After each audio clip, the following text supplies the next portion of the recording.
What's your name? You think I want you calling me? I don't have a phone. Yeah, well, dead giveaway. Besides, you drive like shit.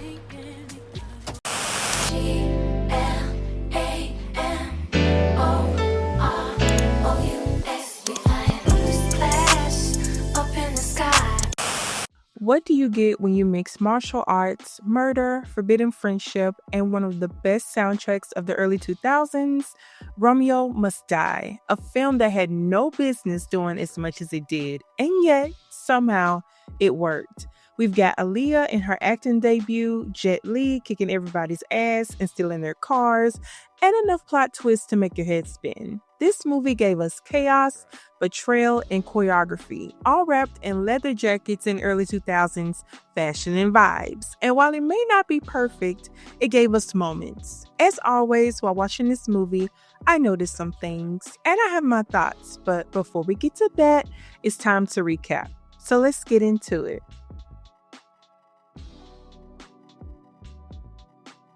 As the movie begins, we see Po Sing, the youngest son of Chinese triad boss Chu Sing, chilling in a space where he was definitely not welcome. Just as he received a warning from this guy, Kai, one of Chu Sing's henchmen rescued him from being reckless and forced him to leave the club. Unfortunately, Kai intercepted a bit too late because the damage was already done and Po didn't even live long enough to see the next sunrise. Kai breaks the news to Chu, who seemed heartbroken about the loss of his son. This same news reaches Isaac, a real estate developer, gang leader, and current business partner of Chu's. They both were buying waterfront properties to sell to a buyer who planned to build an NFL stadium. Prior to the death of Po, Isaac's plan was to go straight, but that didn't look like it was going to happen anytime soon. Isaac tells his right-hand man, Mac, to set up a meeting with Chu. Meanwhile, Chu's other son, Han, a former cop in prison in Hong Kong, learns about Po's death and has a mini breakdown before making an elaborate escape from prison. We fast forward to Chu and Isaac meeting at the airport. Isaac greets him with condolences and flowers, and while Chu is unsure that Isaac had anything to do with the death of his son, he assures him that their business venture will continue as planned. Isaac knows things will be a little touchy for a while, so he tells Mac to set up around-the-clock security for his children, Trish and Colin. And this is where we meet Trish. Trish is the owner of a clothing store and wants nothing to do with her father's dealings or the company he keeps. Maurice, one of Isaac's lower-level henchmen, greets Trish and informs her that he will be following her to keep her safe. But if they tell me not to let you out of my sight, I don't care if you're going to confession. It's going to be you, me, and the priest. I got some Jell-O and coloring books in the back. Meanwhile, Han is touched down in Oakland. Took a whole flight and everything as a wanted man, but this was before 9/11, so this may have very well been possible back then, but he wasted no time committing crimes. When he's unable to get a taxi, he steals one instead. While at the record store, Trish takes advantage of Maurice's short attention span and slips away. And who does she run into? Han, still cruising in that stolen taxi. Han had a hard time adjusting to the American roads, but by the end of their trip, he'd gotten to know Trish a little bit, and homie liked what he saw. What's your name? You think I want you calling me? I don't have a phone. Yeah, well, dead giveaway. Besides, you drive like shit. Isaac meets with Vincent to assure him that they will acquire all of their waterfront properties to sell the land to the NFL. Vincent reminds him that if he doesn't keep his end of the deal, Isaac won't meet his end goal. With all due respect to your sentimental shop owners, without the deeds, there's no land deal. Without the land deal, there's no presentation. Without the presentation, there's no... Hey, Dave, what's the popular term these days? Cheddar. That's right. No cheddar. When Trish returns to her store, she finds Colin there talking to their father. She'd already warned him not to mix business with her place, so tensions rise and they argue. Trish tries to explain that she's just worried about him, but Colin brushes it off, insisting there's nothing to worry about. Meanwhile, Han made it to Po's apartment. While he was looking around, he checked Po's answering machine to find that the last call received was from Trish's store. Mac meets up with Maurice and Trish as she gets a bite to eat. Mac had come to scold her for making Maurice's job of keeping her safe challenging. Looking back, Mac was coming on way too strong. It was clear that Trish didn't want anything to do with him, yet he kissed her on her head and then insisted that instead of trying to save herself for an NBA player, she would be better off with him. How could I have missed it? I think I'm hopelessly in love with you. Those big old brown eyes gonna get all misty just wishing there were two of me. You know, feel yourself all you want. I just lost my appetite. Sit down. If this was meant to make her see he was the better option, I fear he has already failed. Colin meets with Isaac. He tells Isaac that he was supposed to meet with Poe the night he was killed at the club, but by the time he got there, Poe was gone. Isaac told him that he wished he told him sooner. Colin takes this as his dad trying to prevent him from being a man and doing his own thing, but Isaac assures him that his only intention is to get out of the game and steer his family in a different direction. As Colin leaves, there's an awkward exchange between him and Mac. Something wrong? You tell me. Hold on to this. Mac informed Isaac about some neighborhood bombings happening in the community. Ironically, some of these bombings involved businesses owned by longtime friends of Isaac's. We fast forward to Han tracking down Trish and following her to her place. He finds a way inside, startling Trish, but he's able to get her to calm down once he mentions the phone call from her shop. Trish tells him it was probably her brother who called Poe. Before they could figure out why Colin called Poe, Maurice and his crew showed up at Trish's house. Trish warned Han that he should go out the back door, but he opted to go out the front. These guys find you up here, you're gonna have some serious problems, so I suggest you go out the window. I like this way. You call again. Piensa now, time. Hey. He's the delivery boy, moron. Then what the hell was the takeout food? You hungry, baby? Come to the front. And so Maurice and his crew tried to intimidate Han, but clearly they were way out of their league. Back at Chu's, he and his men found out about the bombing of the other businesses. They were on alert, and since neither Isaac's men nor Chu's men were talking, they weren't able to realize that neither one of them had anything to do with these bombings. At this point, they were both blaming the other. Han shows up at his brother's funeral, and this was the first time he's seen his father in years. He and Chu talk for a few. Turns out Han was set up by his father. His arrest allowed his father and brother to evade arrest and flee to America, leaving him in Hong Kong alone. Han held a grudge against Chu for forcing him to break his promise to his mother to always look out for his little brother. Similarly to Mac and Colin, Kai and Han have tension. Kai sees Han's presence as an interruption of sorts. Han finds his way back to Trish, this time at a local park where Mac, Maurice, and the crew see him and instantly start to pick with him. Mac invites him to play football even though he doesn't know how to play, all in an effort to intimidate him, which works at first, but Han finds his way pretty quickly. As he leaves, he reminds Trish to let him know when she talks to her brother. Later that night, Colin was chilling at the house, talking nonsense. I mean, he needs to start respecting me as a man. See what I'm saying? I mean, he needs to start respecting my manhood. Shit, I went to college. But baby, I got ideas. I mean, you know I got ideas. Shit, I am an idea. But then, he and his girlfriend get an unexpected visitor and a one-way trip to the upper room. His body is found the next morning. Trish immediately thinks Isaac has something to do with his murder. Ironically, Mac was there to console him. Han stops by Poe's place again to find that it's been ransacked. He does manage to find Poe's keys to his car. Baby, Han has been stealing whip after whip this whole film. The taxi, Maurice's truck, and now his brother's car. Han will forever find a way to get a ride there. Every time. But in Poe's car, Han finds his cane, which has a list of properties inside. By the time Han returned to his brother's house, Trish was there. He eventually shows the list of properties to Trish, who confirms that these properties are all waterfront.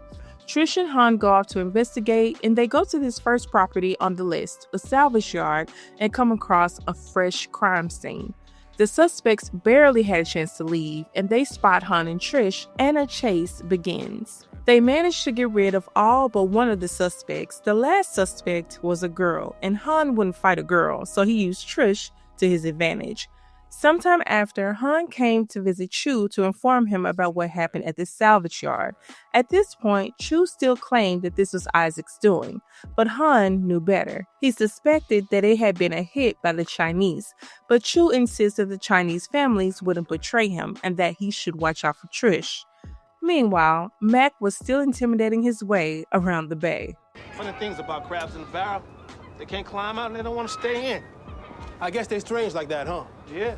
As soon as one of us move up, a crab motherfucker like yourself pulls us right back down. He eventually gets what he wants, and Kai was doing the same along with Chu. Isaac picks Trish up and brings her to his house to protect her better, and Trish still doesn't want anything to do with him and even questions if he had something to do with Poe's murder.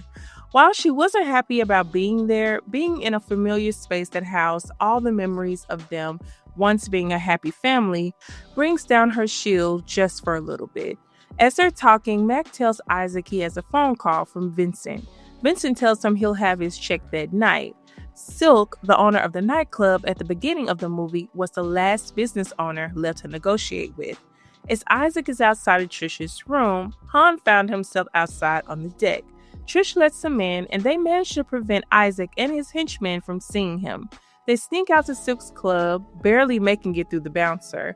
They even hit the dance floor to get Silk's attention, which doesn't take long. Silk brings them to his office, and the conversation quickly turns to him not being willing to sell to Isaac. Their meeting is interrupted by Mac, who quickly takes out Silk, gets the last deed, and captures Han and Trish. Mac and his henchmen take Han to a separate location from Trish. Maurice thought he had finally got a chance to get his get back from Han. You didn't really think you was gonna get them panties now, did you? Here's the deal, meatball. You'll let me go. I let you live. He said he gonna let me live. And since they didn't take him seriously, he proceeded to kick their asses yet again and forced Maurice to tell him where she was. Oh, and he steals another car. Every time. Since Silk was out the way, the deal with Isaac, Chu, and Vincent went through. But when Isaac came to pick up the check, Isaac switched it up. Instead of taking the $38 million and going about his business, he now wanted ownership share of the new franchise. Why don't you go ahead and keep that? I really think it's time the NFL had a black owner, don't you? I'm afraid I already have partners, several, in fact. Well, you just got another one. Without these deeds, I mean, you had no... What is that popular term, Dave? Cheddar? And it was this change in plans that forced Mac to reveal his fangs and his true intentions.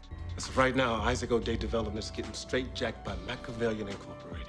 I'm taking your most valued asset. You blaze, we blaze. Nigel? It also comes out that Mac killed Colin due to Colin realizing what he was doing to get the deeds, which in turn caused Isaac to lunge towards him. Isaac held his own for a minute, but Mac shot him, which starts an unfortunate chain of events that allowed Vincent to score the deeds while no one was watching. While Vincent was able to make it to the helicopter, barely, that suitcase with the deeds did not, thanks to Mac. But unfortunately for him, he's taken out by Trish. That's some cold shit. Han and Trish eventually make it back to Isaac, who's hurt but okay. Han tells Trish to stay with her dad while he goes to his father's house. When he arrives, he finds Kai there and he confronts him. And Kai didn't even let him wonder. Your brother wasn't suited to lead. Didn't have the discipline. That's why you killed him. That's why I had to. Of course, they get to scrapping, and he takes him out. He then confronts Chu for allowing his own son to be killed. Chu had to be the worst father. You let one son take a charge for you, and you kill the other. Crazy work. And of course, instead of paying for all he's done, he takes himself out before he could be punished. And that was pretty much the end of the movie. And here are my final thoughts. This movie is so nostalgic for me. There are just so many memories tied to it. Aaliyah, The soundtrack, DMX, the Rough Riders era, it instantly brings me back to middle school and everything that made the year 2000 feel like such a moment. The fashion, the music, the energy, it's peak early 2000s, and this film is a great snapshot of that time. Watching it now is also a reminder of just how much we lost when Aaliyah passed. This came out only a year before her death, right as she was stepping into her prime. You can see the potential. Even with this being her first acting role, she had presence, natural talent, and the kind of quiet charisma that made you want to see more of her. I still wonder how far she could have gone if she had the chance to continue building both her acting and music careers. As for the story, this movie is a solid reminder that not everybody around you has your best interests at heart. Isaac was surrounded by people he thought he could trust, but Mac, his own right-hand man, turned out to be the biggest threat. Not only was Mac taking out business owners behind his back, but when Colin found out what was going on, Mac didn't hesitate to kill him too. Then you got Chu, who was just awful. He sacrificed one son, Han, by letting him take the fall back in Hong Kong, then turned around and had his other son, Po, killed. You really can't get much lower than that. It's wild how Chu and Isaac were on opposite ends when it came to fatherhood. Chu was heartless and selfish, while Isaac, though not perfect, genuinely wanted to leave the streets and protect his family. But as we see, being tied to the wrong people makes that nearly impossible. Isaac's past relationships with people like Chu and Mac ended up pulling his children in different directions. It pushed Trish away completely, while Colin leaned in, trying to prove himself and find his place. Colin was messy though, naive, too eager to make moves and not wise enough to wait until the timing was right. And Po wasn't much different, bold, reckless, and too confident for his own good. They both got caught up before they could truly understand how dangerous the game really was. Sometimes I think if Trish had called Colin when Han brought up that call from her store, would that have changed anything? Would he have been more careful, or could it have saved his life? We'll never know. And Isaac switching up the deal at the last minute, talking about NFL ownership, be for real. The NFL was not about to let him be an owner of anything, ever. And looking back, Trish and Han gave more just friends than anything romantic. And maybe that was intentional, maybe not, but the chemistry wasn't giving couple energy, just two people caught in the middle of chaos trying to survive.